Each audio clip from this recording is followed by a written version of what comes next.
my name is Jonas Wolf. I'm from Germany. I started my career in Germany, then moved to the States, back to Germany, started my first entrepreneurial venture there, and I spent the last 4.5 years here in China.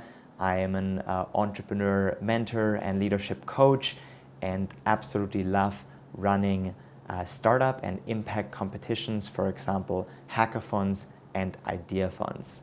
The biggest highlight for me to be here as an entrepreneur is the massive amount of talent and opportunities that we are finding here in China.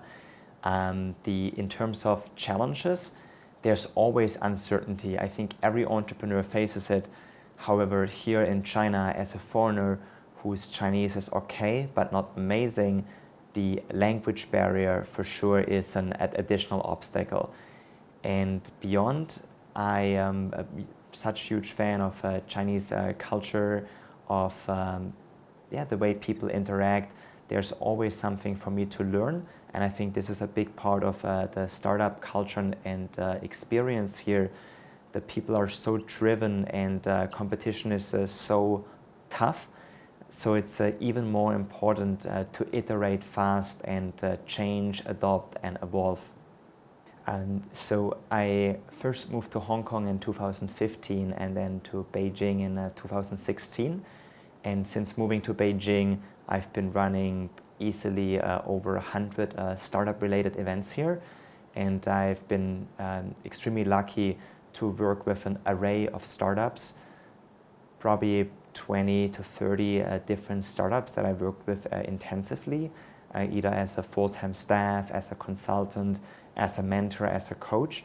And that has been really, really rewarding because every team has different challenges they are facing in different market stages and market areas. And that's really one of the most rewarding things that I have experienced in my life. And in terms of the events we are running, it ranges from startup grind events where we invite founders, entrepreneurs to share about their path, their journeys, to idea funds and hackathons where we invite young people to become change makers, to take on either corporate challenges or challenges society or environment faces, and we create solutions to solve those problems in a short amount of time.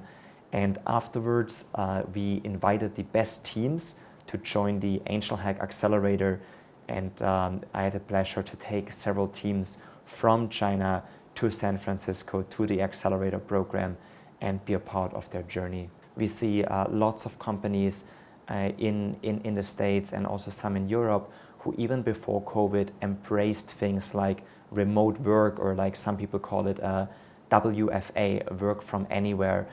And these kind of policies are not as popular here yet as I see the notion of, we all need to be in the same office.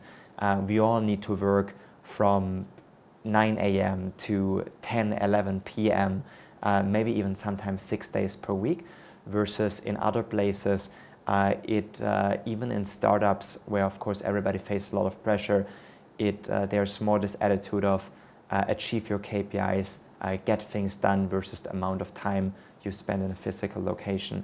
So that's quite a big differentiator. But I feel once people are getting to see and experience the benefit, you have more time for hobbies, for travel, spending time with family, then people adopt actually really fast and really, really appreciate it.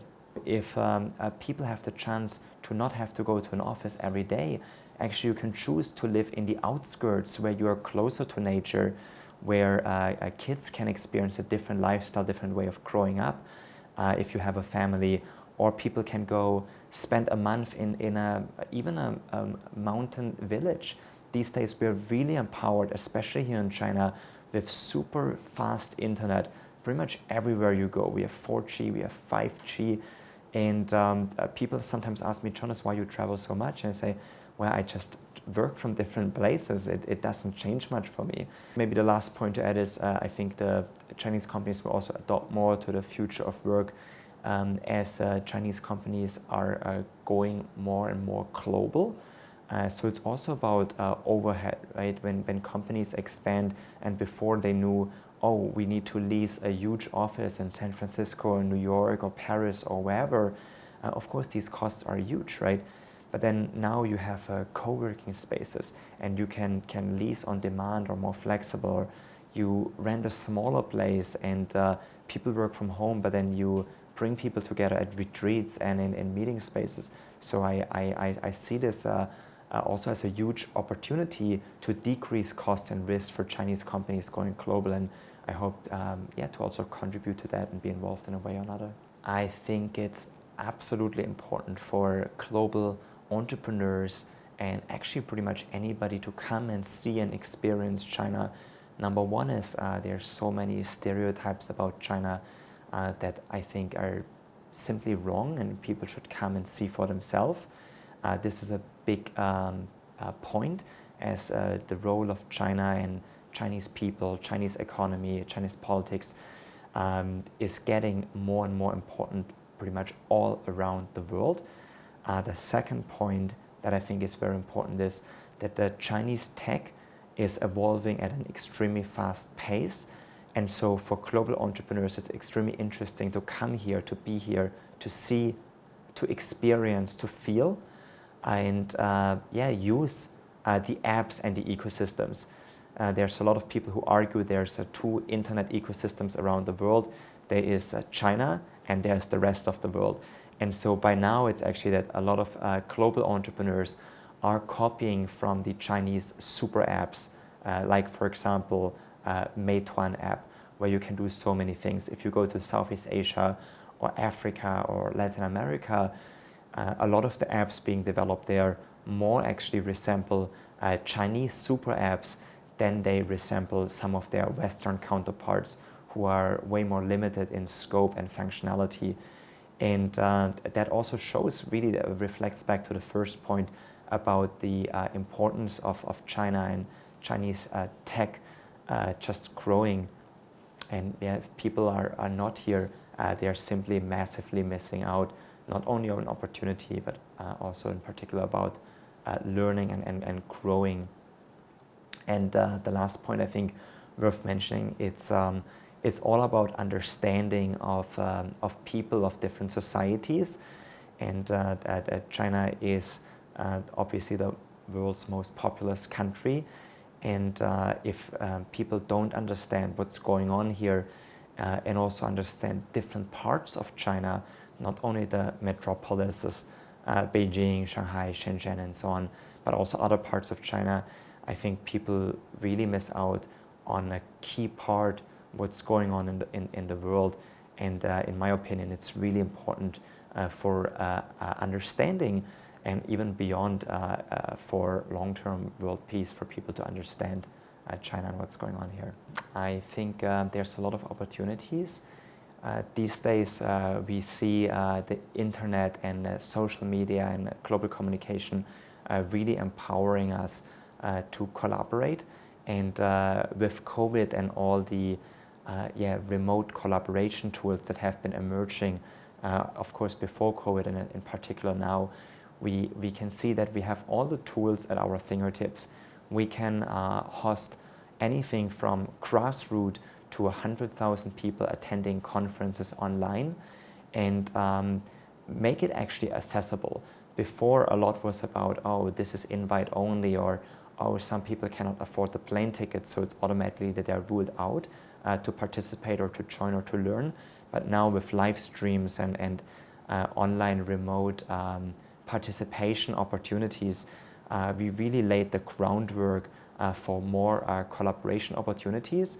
And I also think the youth maybe understands or is closer to some of the issues that we are facing, like climate change or other really super relevant topics. Number one, find your way to come here. Sometimes there are obstacles, however, it's worth it to overcome them. Number two, I think it's really important to find more local friends, really get to know China. When people move abroad, it's really easy to get into so-called expat bubbles. Number three, Find a mentor. It can be anybody, but somebody who knows the place where you want to go or the industry where you go really well. It can be somebody the same age who has been here or there longer, or somebody who might be even older, 10 years, 20 years, 30 years than yourself. I had privilege to meet several people in all kind of age categories and lots of different nationalities who really helped me a lot along my journey here in China. And next point, it's of course difficult to learn Chinese, yet I think it's also really, really rewarding, because when we learn the language, we can understand the people and the culture better. Come with an open mind and open heart, because often we come with preperceptions or stereotypes in our mind, and it's really important to just open up and accept the differences that are there in different places, and embrace it. And I cannot imagine a different place in the world where I could learn more at this stage of my life. So I'm really grateful for that, and I hope more young people, leaders, and entrepreneurs embrace this opportunity, come here, learn, create, and co-create, and make China a better place and the world a better place.